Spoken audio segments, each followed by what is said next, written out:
welcome back to the channel. So today we're doing something a little bit different. We're also in a new space. Well, we're still in my bedroom, but you guys are seeing it from a different perspective. I'm just hanging out with you guys on my bed today because I'm going to be answering your guys' questions.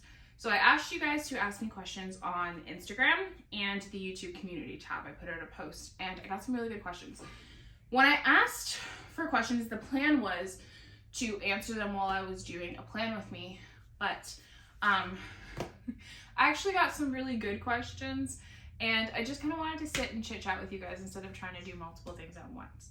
So this is going to be a really relaxed Q&A video. Definitely the type of video you can put on while you're doing something else in the background if you wish to. But yeah, if you're interested in listening to me answer your guys' questions, I hope these stick around. Before we get started, I would love if you take a second to like and subscribe. It would be greatly appreciated. And I'm just gonna hop right into it. So I've got my iPad here with the questions that you guys asked. So I'm gonna answer the ones from Instagram first. So someone asked me career plans now that undergrad is done. So I just finished my undergrad degree. Got my Bachelor of Arts in criminology and socio-legal studies, and then I also majored in sociology. So the plan as of right now is to take a year off from school. That's what I'm currently doing. And in that time, I am going to study for the LSAT, which is the law school admissions test. And then hopefully in 2020, what year are we in? Yeah, in 2023. Hopefully in September 2023, I will be going to law school. So that's the plan as of right now. I am currently looking for a job to tide me over for that year. But that's the goal, law school. So the next question that I got is, what is the J short for? So all of my handles are Plan with J. It's actually short for Jaylyn. That's my full name, Jalyn, Jaylyn. But everyone calls me J. Everyone that I'm close to, friends, family. It's just what I'm used to being called. So that's what it's short for. And then someone else asked, what are my plans for the summer? Traveling, relaxing, work, and saving. Hopefully all three. If possible, I'm looking for a new job and I hope to find a full-time job, and I hope to use some of that money to save. I would also like to go on a trip sometime in the summer, and I'm going to be studying as well for the LSAT. So that's going to be the majority of my time. I'm excited though. I've been in school for 18 years straight, so this will be the first summer that I won't be returning to school in September. So it's strange. It's strange. But I'm hoping to make the best out of it. And hopefully I'll find my footing as I am further into this part of my life. It feels really strange. School has been such a huge part of my life and dictated so much in terms of what I did and just the scheduling of my life, being in school from September to April and having the summers off. But now it's I'm not going to school in September. I gotta find something else to do with my time, and that's stressful. Finding a job is stressful. Next week I actually do plan on sitting down and fully redoing my resume because I haven't done that since grade 10. Literally just added to it as I've had things to add to it, but I want to sit down and do it from scratch. So yeah, just my plans for the summer is a mix of everything. Everything but school, but still studying for a test. So a mix of everything. Okay, so I had someone ask me what kind of books do I enjoy. I really enjoy memoirs. Love a good memoir. And I also really enjoy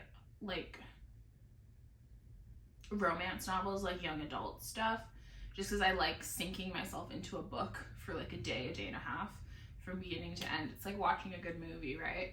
And then I haven't read any of them, but I want to get into thrillers. I actually have a couple of them. I buy books because I love reading, but I've been in school for 4 years and I don't know. I am proud of you if you figured out a way to read for fun during university. I never did. So I've just been buying books for 4 years and they're all in my closet and I'm excited to get into them. But yeah, I really do like a good memoir. and young adult romance stuff. And I also like dystopian stuff. Like there's a couple of, like the Handmaid's Tale. So like stuff about the future, a terrible future essentially. I just find it really interesting. I also like shows about that. But I want to get into thrillers. So yeah, those are the things that I like reading. I haven't read in like 4 years. And even in high school, towards the end of high school, I was struggling to read for fun and be working and keep up with my grades and all those things. So I haven't read in a while. Leave your favorite books down below, actually. Let me know. And she recommended a book to me called Breathe by Rebecca Donovan. I'm gonna check that out. So the next question that I got is, what is my biggest turnoff when I meet someone new? And when she asked me the question, I was like, huh. And the first thing that came to my mind was obnoxiously loud people. I get embarrassed very easily, and I'm also socially awkward. Like, I don't like people staring at me. I don't like bringing attention to myself. Not a fan. So obnoxiously loud people do that, and it drives me nuts. It drives me absolutely nuts.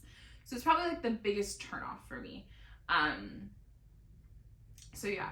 And then it's a good question. Like, I was really sitting there like, huh. And then I had also someone ask me what my ethnicity is. So I'm half Jamaican, and then I'm also half white. We don't know where from though. So my family, the white side of my family, has been in Canada for so long. We don't know what country my ancestors immigrated from. I'm assuming Ireland, and I say Ireland just because there's a lot of Irish people in Newfoundland, and my last name is Irish. So I think it's Irish. If it's not Irish, it's English. Like it's very white. Whatever it is, it's very white. So I am half Jamaican and half white. And I'm from Canada. So that's all I got for you. I wish I knew more. But yeah, that is my ethnicity. And then I also had someone say that they want to see a nail care video. I wear like fake nails, like press-ons. So I don't necessarily have a nail care video. My real nails are actually like pretty damaged because I'm constantly wearing press-on nails. I wore like fake acrylics for I think like 4 years straight. And now I just do them my own with press-on nails. It's cheaper. I like that I can do it whenever I want to. I can also change the designs more often. There's just a bunch of different things that I really like about doing my own nails. But nail care video, I wouldn't necessarily say my nails are very cared for. They look nice because there's a piece of plastic stuck on them. But yeah, I don't know about a nail care video. But thank you for complimenting me on my nails. It's greatly appreciated. Thank you. So then I had someone say that they wanted to see my makeup routine, which I actually just filmed this morning. This is the look I filmed, which is very similar to what I do every day. I'm going to call it my everyday makeup routine. I have had multiple people ask me like what products I use, how I use them, like the techniques I use to apply them, brushes, a bunch of stuff regarding makeup. So I did film an entire Get Ready With Me this morning where I talked through what I was using and why I was using it. So hopefully everyone that has makeup related questions, I can refer them to that video. It's gonna be a pain in my ass to edit because I talk for so long. But it's also going to be a journey to compile all the links because I'm gonna try and link everything I used and talked about in the description box so that when people ask me about my makeup, because sometimes I'll do like chit chat Get Ready With Me in my stories, so I'll just be doing my makeup and talking about a topic, but that topic isn't necessarily about the makeup, so you guys will see me using stuff but not necessarily know exactly, like I'm not talking about it, I'm talking about something else. So hopefully I'll be able to use that video as like a landing page of the stuff I really like, the stuff I enjoy, and a place where I can refer to people to. Yeah, thank you. She said my makeup was flawless. I really appreciate that. And hopefully that video will be helpful for you. She also asked another question, which are, what are my thoughts on VDS Stardust versus other leathers? VDS Stardust. That was actually my first custom. That was my first custom planner from VDS. I purchased it off the buy sell trade, and it was the Stardust leather. I wanted that leather so badly, like so badly. I think that was like my top leather at the time.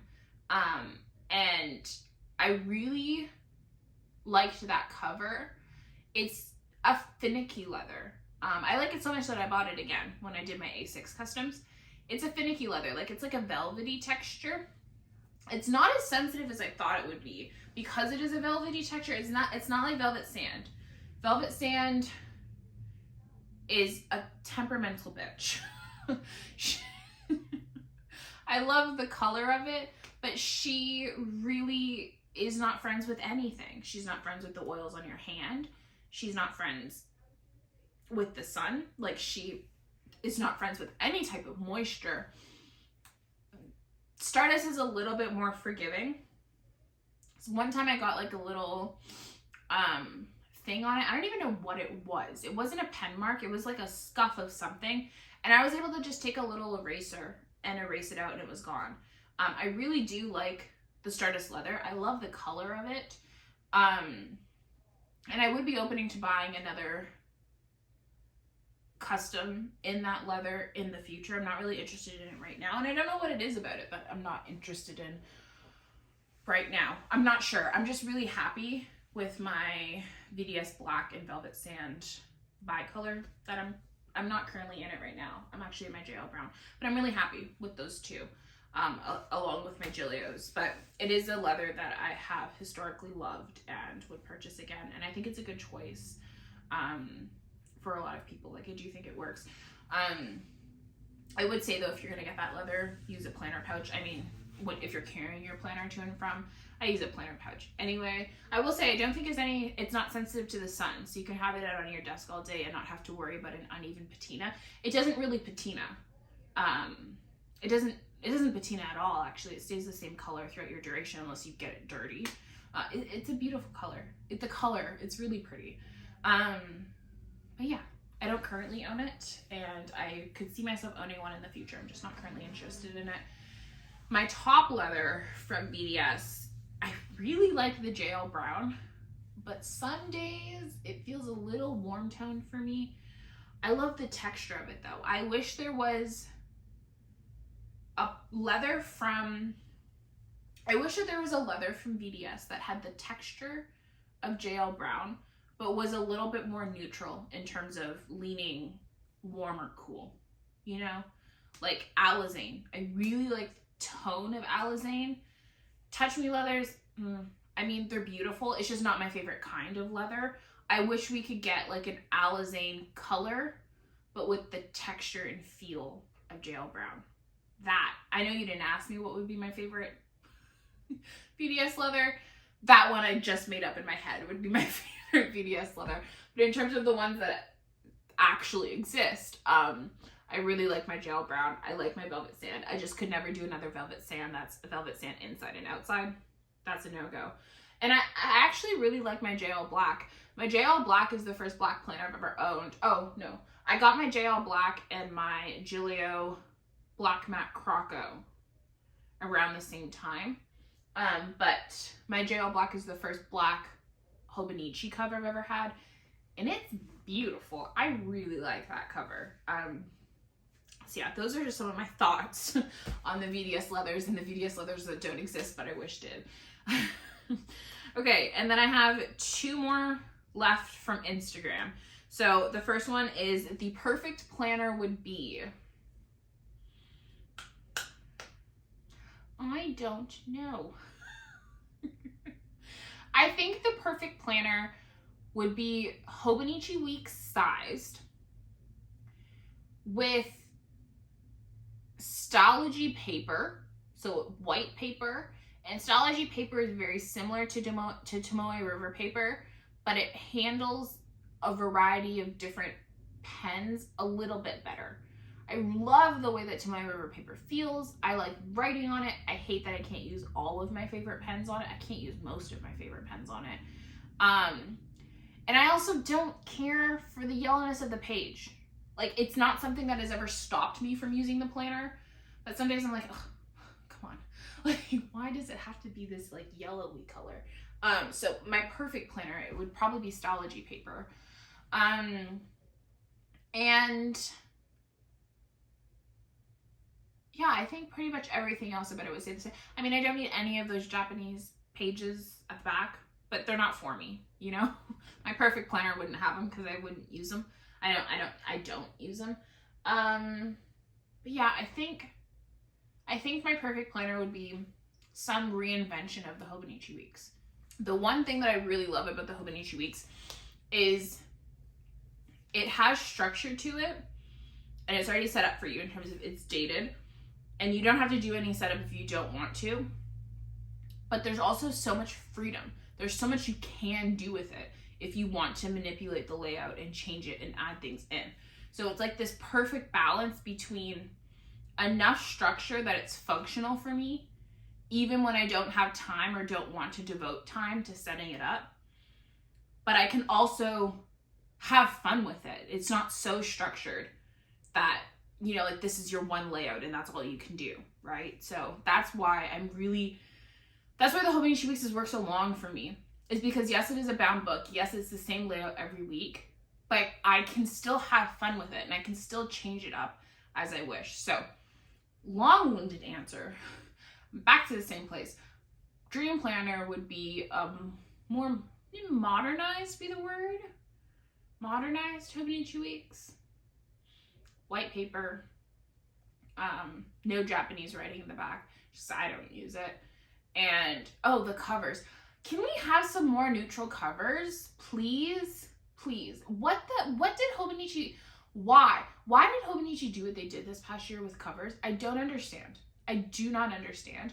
There was not a single neutral weeks cover that wasn't the leather cover.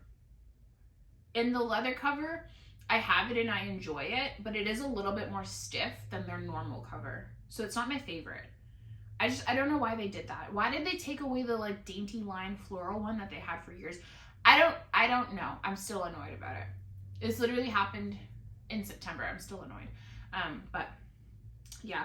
And she also asked, this is Hannah. Hi, Hannah. Hannah's just here with the hard questions. Hannah also asked, one planner forever if you had to choose.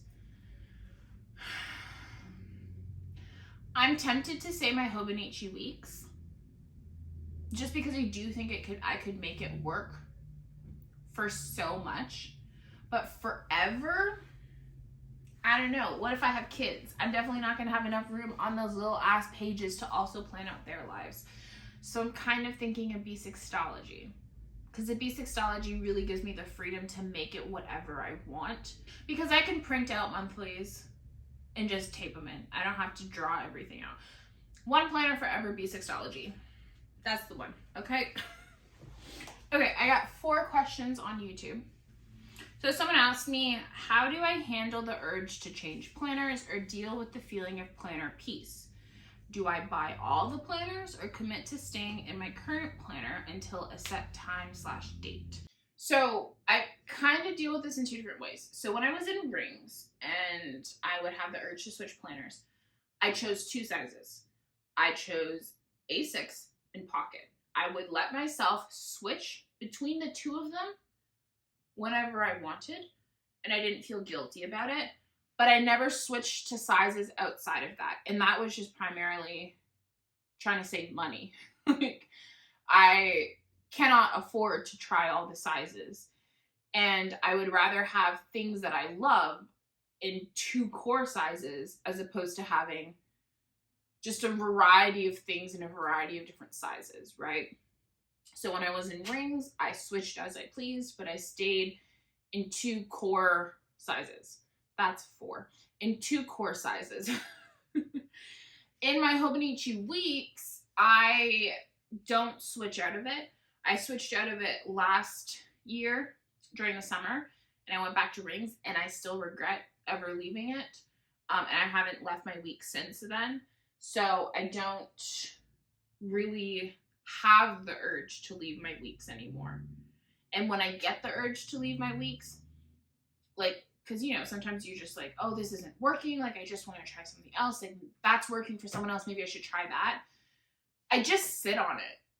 And I try not to act on that initial urge and, like, spend money and make the decision then and there when I'm feeling the feeling to urge. And I sit on it for a little bit. And every single time I've done that, I don't end up switching, because eventually that urge just dissipates. It just goes away, because my Hobonichi Weeks does work for me.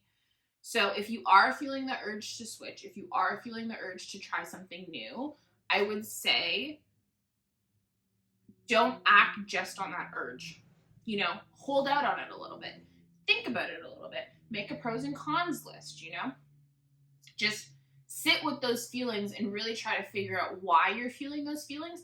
And if you discover that they're 100% valid, switch sizes and do so guilt-free. Like, your life does change. And as your life changes, what you're going to need out of a planner is going to shift, you know? So if you get a new job and you're like, this planner just really isn't working for me, you know? Maybe you actually should consider switching planners if your life has changed. But if your life hasn't changed in key monumental ways and you just have the urge to try something new, sit with that urge for a little bit. Because for me, every time it eventually dissipates. So that's kind of how I approach it. Planner peace for me is a feeling. It's not like a state that you enter into and it's like you've won this grand award because you've reached planner peace. Planner peace is when I'm peaceful with what I'm using. It's a feeling, you know? I love my Hobonichi Weeks, and I'm in my Hobonichi Weeks, and I've been in it since January, and I plan to be in it for the rest of the year. Sometimes I get the urge to switch, and that's okay. That doesn't mean that the planner doesn't work for me. It doesn't mean that I don't find joy from the planner. It means that at that moment, I'm not peaceful in my current planner system. But it doesn't mean I won't be again. It's just, for me, I just consider it a feeling. Some days you wake up with a lot of energy, and other days you just don't have it. And then a week later, you may have it again. Like, I consider it a feeling and not like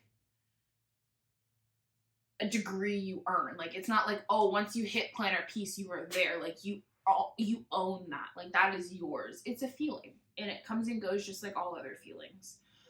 So that's how I think about planner peace. Someone else asked me, how did you figure out how to use your Hobonichi and what worked for you? I bought one admittedly because of your videos, but I'm struggling to figure out how to set it up. It's a work in progress. This is the third Hobonichi Weeks I've owned, and the first one was an utter disaster. I could not figure it out for the life of me, and I was like, I'm never buying one of these again. I bought one again. And last year, the entire year was trial and error. I was just trying things out. I had general things that I knew that I liked. Like, I knew that I really liked big journaling style stickers in my Hobonichi Weeks. I knew that, and I still do that to this day. I played with layouts though last year. I kept my layout the same on the left hand. Yeah, on the left hand side where like the actual dates are. But on the right hand side, I switched it up. Some weeks I'd add in a habit tracker. Some weeks I would add in a next week section. So I would change it up. And I still do change it up based on what I need. Like, I haven't had a habit tracker in my Hobonichi Weeks on the weekly pages since last year, and I'm thinking about putting it back in my planner now because I feel like I need something to hold me more accountable, you know, like another place for me to just check in and make sure I'm doing all the things that I want to do. So I didn't find it easy. I really struggled making the Hobonichi Weeks work for me, but now that it does, I'm so happy about it. So I don't necessarily have an answer.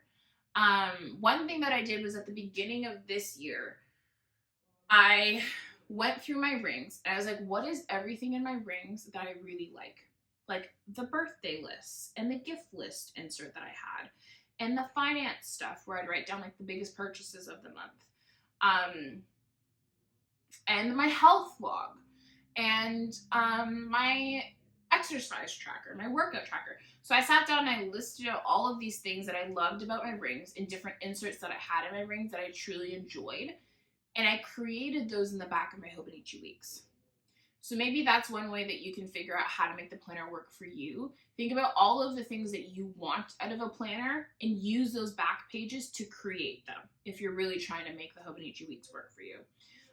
That's what I did this past year. It's been working. I